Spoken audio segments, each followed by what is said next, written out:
I am watching people fucking pee, like drug tests for the military. No, it doesn't suck. It's amazing because I don't have to be my job.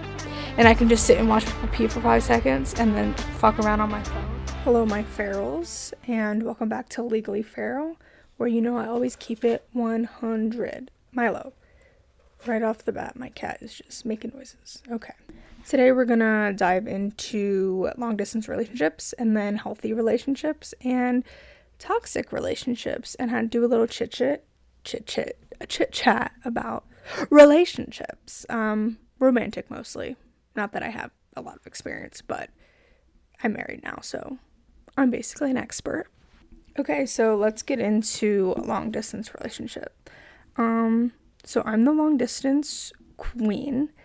Me and Danny, as in we, started long distance September of 2022.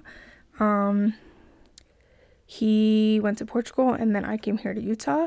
So we were doing that for a year, and that was like across the world, like super long distance.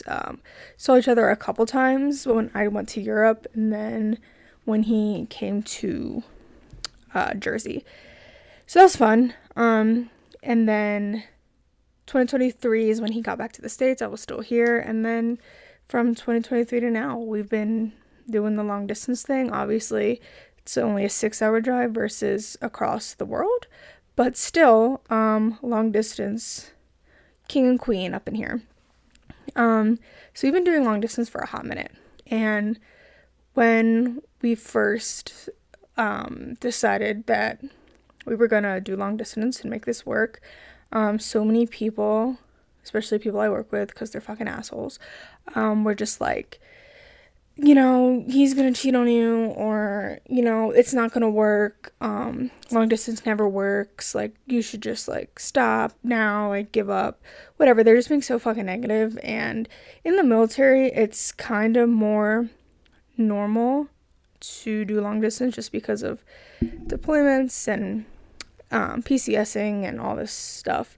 But people in the military also suck and can't stay loyal to save their lives. Not all of them, but a lot of people. So long distance, they just have this thing in their head that doesn't work. And I think a lot of people, not just people in the military, have this negative thing that long distance relationships can't work.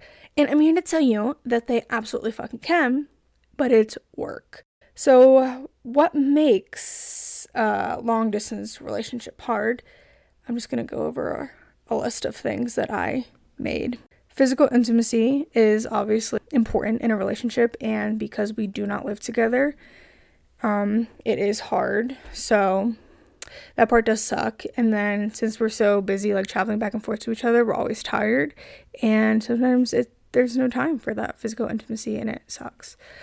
The emotional toll, obviously, just knowing that you can't just go home after work and your person's going to be there, is the biggest thing for me.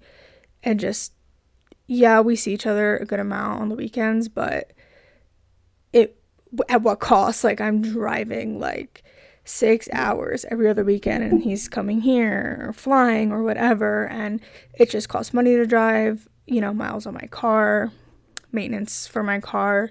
It's just like a lot, and it takes a financial and emotional toll for sure doing long distance for this long.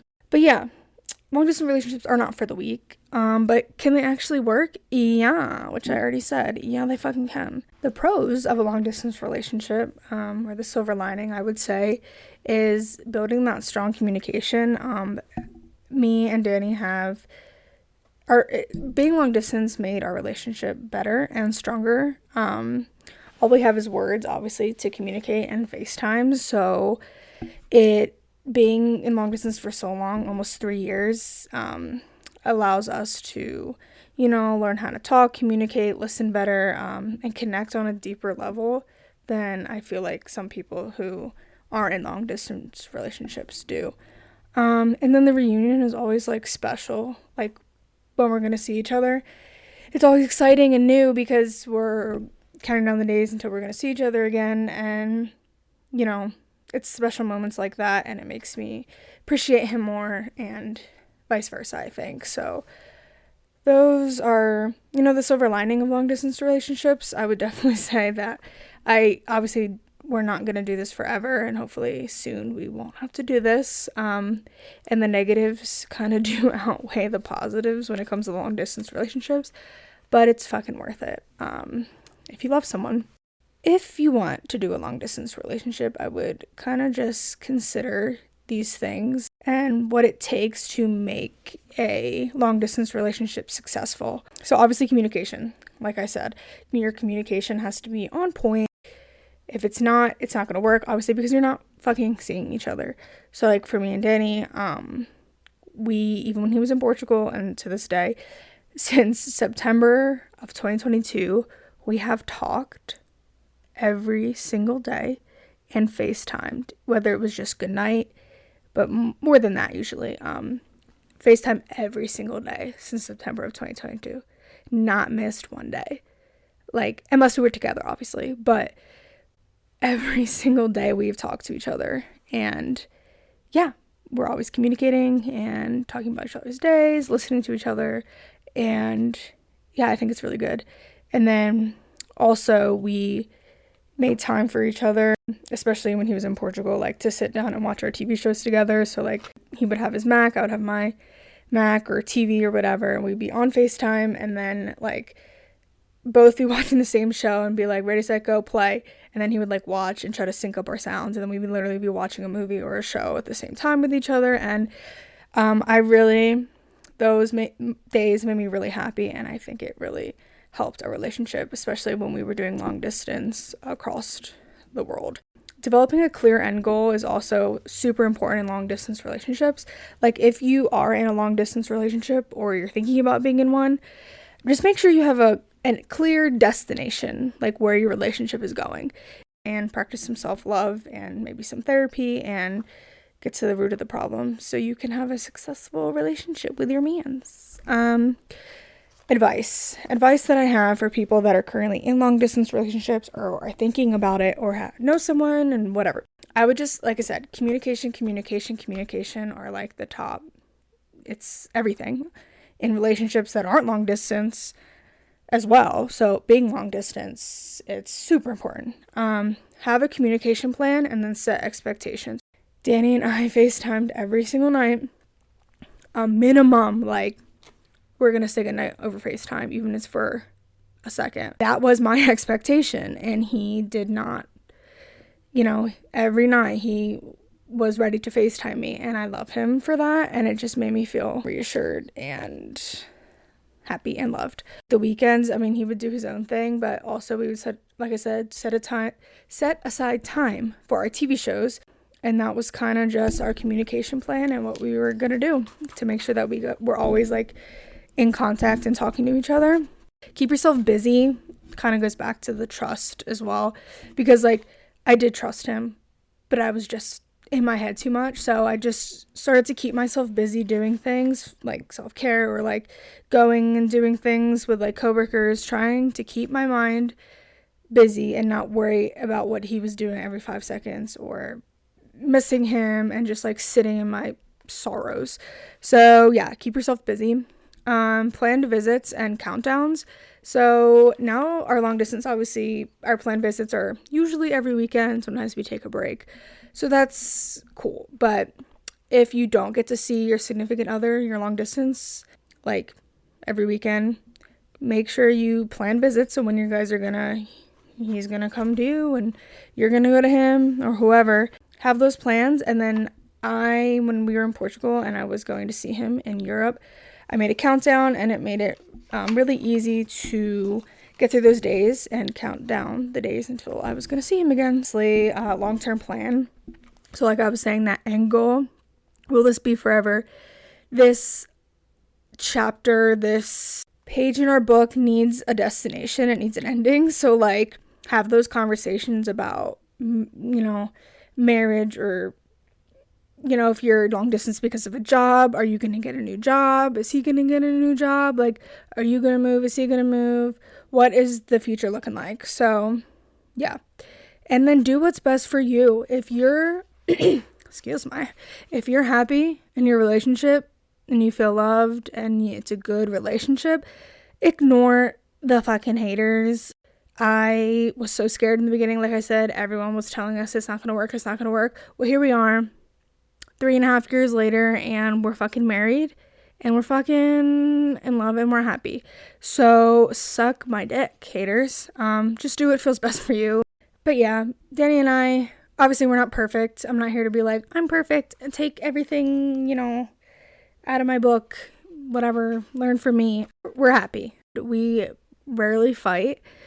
Again, I'm not here to sit here and say that we're fucking perfect, but we are, I think we're a pretty strong couple. So yeah, power couple. Okay, so now I want to talk about healthy relationships, because I work with a lot of people and have worked for the past 8 years, people who are not in happy relationships, and they power through because they have kids or because they're comfy or what the fuck ever. They're confused. They don't know what a healthy relationship looks like. They like toxic people. I don't know what some of these people's issues are.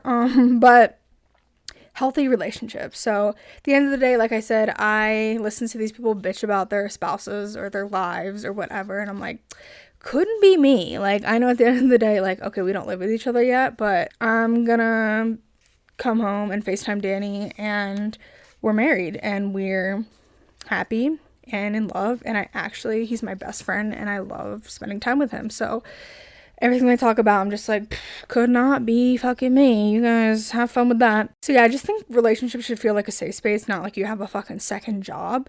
And emotional safety is huge for me, obviously, because mental health issues over here. And I don't know if Danny knew what he was signing up for when he started dating me, but here we are. Like I said, married. But yeah, in a good, healthy relationship, you should feel emotionally safe. You should not be afraid to tell your partner anything. Nothing, is off the table, and you should expect them to sit there and listen and be there for you. And some people need it more than others. I am one of those people, very emotional and just going through the ups and downs of my mental health journey and stuff like that. So feeling emotionally safe is super important for me, and Danny has learned a lot about how to deal with someone like me and has been very patient and loving and emotionally supportive, and I love him for that. Effort on both sides, plain and simple, especially, like I said, for the long distance, you both need to be putting in the effort. But forget long distance, just if you're living with them or whatever, you guys both need to be putting in the effort. It's not just you who always does one thing and he does nothing, or vice versa. Like, both of you should be bringing something to the relationship, something to the table, and that's just that. Room for growth, 100%, because me and Danny are not the same people that we were in 2020, end of 21 when we started dating. We're just not. And we've grown as people, and we've grown together, which has also made our relationship stronger. So room for growth. I mean, people are going to change. They're going to evolve. They're going to discover themselves in different ways. And Danny has allowed me to do that on my own terms, and vice versa. I try to be, so supportive of him in his career and everything, that he wants in life. So I think we've both just allowed each other the room to grow with each other through our relationship. Accountability is like, I hate when people are dumb as fuck and they don't take accountability. They don't apologize. Like, who do you think you are? You're not fucking perfect. Like, take accountability. You fucked up, and let's move on with it. Like, I know I fuck up, and I know I'm very self-aware girly. I know my flaws and I know my shortcomings. Just take accountability. Simple as that. If you fuck up, or if you say something that hurts my feelings, you might not, understand why it hurt my feelings. But if I say I'm feeling something, you're not going to fucking tell me how I feel. You're going to say, I didn't mean it like that. I'm sorry it came across, like that, but I'm sorry that I made you feel that way, and I love you. And boom, you'll never have a fucking fight. If you just take accountability and, just try to understand where your partner's coming from, it's going to be great. I think me and Danny have both worked on that through our relationship. And sometimes, like I said, I just want to hear, I'm sorry I made you feel that way, even though I know he meant no ill intent behind it or anything, but I just want to hear, like, I'm sorry I made you feel that way, and I didn't mean it like that, whatever. The end. And it makes such a difference. So accountability is huge to make a relationship healthy and strong.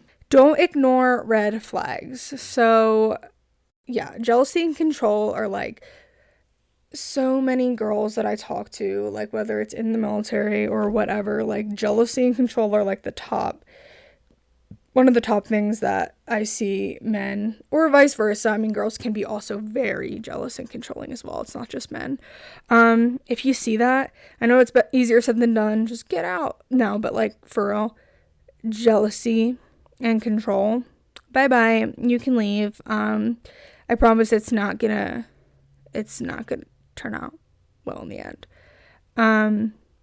Lack of accountability and communication, obviously, are ding, ding, ding. Like, we literally talked about communication and accountability. If they're not communicating well with you or at all, that's not a good relationship. And not communication, accountability. If they're not taking that accountability and making you feel, seen or heard, or not apologizing when they've done something wrong, that's a huge red flag, because what are we doing? Where's your emotional intelligence? It's not here, and you don't need to be here either, and you need to leave that fucking relationship.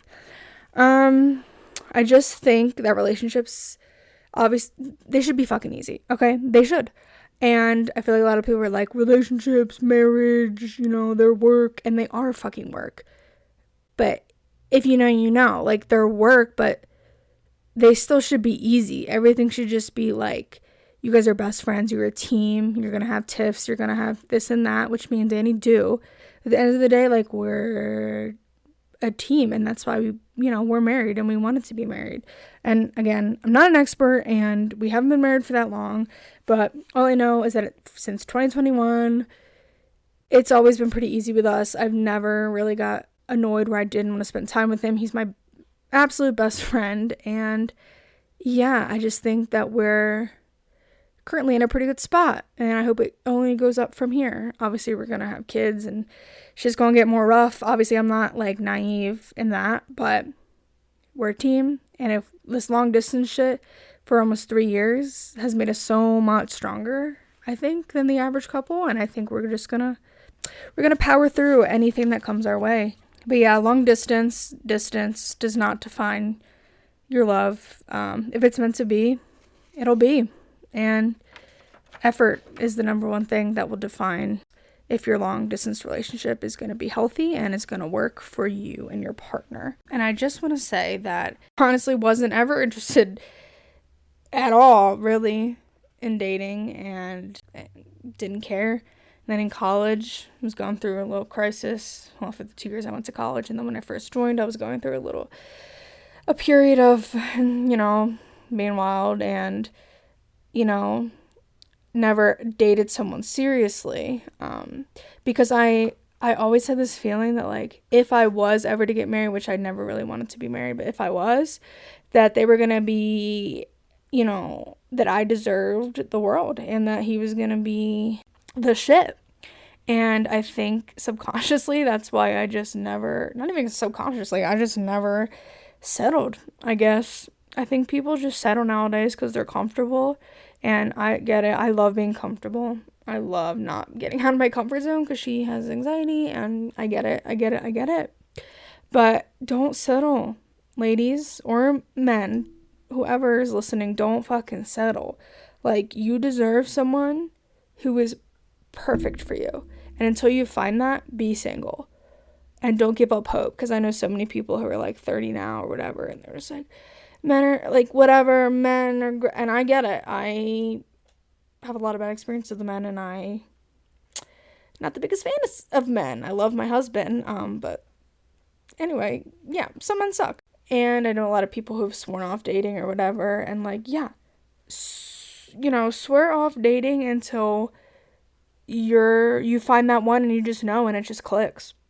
Because like I said, that's what I was doing. I was not looking for it. I was like, I don't even know if I'm going to live till tomorrow. I'm just living my life. Like, never thought about marriage, never thought about kids. And then it just fell in my lap, and was everything I ever wanted and didn't know that I needed until it was right in front of me, and I was like going through the motions, and I was like, oh, I needed this man in my life, and he saved me, and I love him for that every single day. Just don't settle, and know that the right person is out there for you, and it will happen. If it's not happening now, it's okay. Focus on yourself, focus on your job, focus on your cats, focus on your dog. Focus on you, and when you're least expecting it, it'll happen. And everything happens for a reason.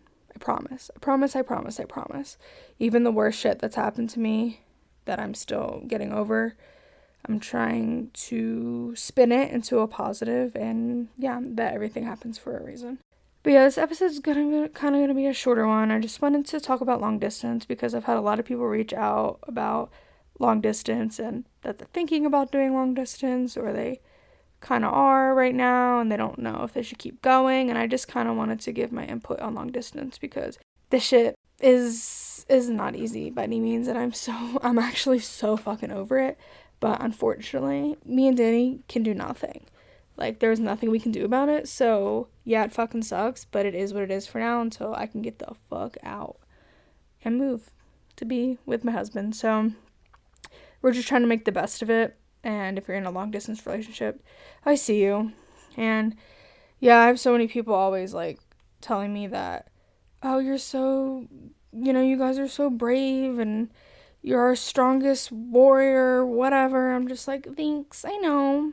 I'm a bad bitch. But at the same time, it's like, I love him. So it's like not even a thought in my mind and in our minds, like, that we wouldn't make it work. This is before we were married and stuff, but like in the beginning. But we're like, I can't believe you've been doing long distance that long. And I'm like, girl, me neither. But here we are. But totally worth it because that's my man's. I'm not an expert on relationships because I've only been in one serious one, and it's the one that I'm in right now, and I'm married. Maybe that says something. I don't know. But like I said, I just didn't settle, and I knew that I was worthy of someone good. Oh, and a good man. And good men are out there because I have one. So I get it. But they are out there. Good people are out there, and they're waiting for you. You just gotta manifest. Sorry if this was kind of like a not boring episode, but if you're not into relationships, or you're not, in one or looking for one, you might just scroll by this, and that's okay. Or if you're not in long distance, you'd be like, bleh.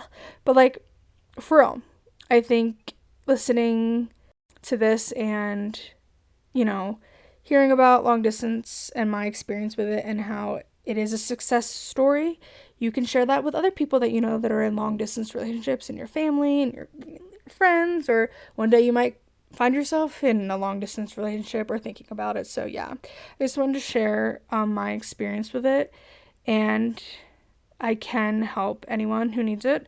I'm here. My door is always open to talk about, the long distance and how to make it easier and talk you through it. That is the pod for today. Next week, hopefully, I will be doing a video pod with my new little setup. I dropped a sneak preview on my Insta today. We'll see if I get the video up and running. I'm a little slow and I'm learning. So we'll see. And I have to get a new microphone because this one's jacked up. And I'm trying to see if there's anything before I head out that I need to update you guys on. Before I leave. I leave you guys. This week has been really, it's Tuesday. I'm recording this on Tuesday, but it's only Tuesday, and this week's been pretty alright because I'm not doing my normal job. I am watching people fucking pee and like drug tests for the military, and everyone's like, oh, that must suck. No, it doesn't suck. It's amazing because I don't have to be my job, and I can just sit and watch people pee for 5 seconds and then fuck around on my phone. Bet I'll do this forever until I get out. It's so easy. I've been getting out way earlier than I would at work, and it's just, I can relax. My Oura ring tells me I'm relaxed, and I'm like, who is she? She's Zen. Who fucking is she? So my week's been going decent, and I hope your guys' week is going decent too as you're listening to this pod, and you have a great weekend, and I will see you guys next Wednesday here on Legally Feral. Love you guys.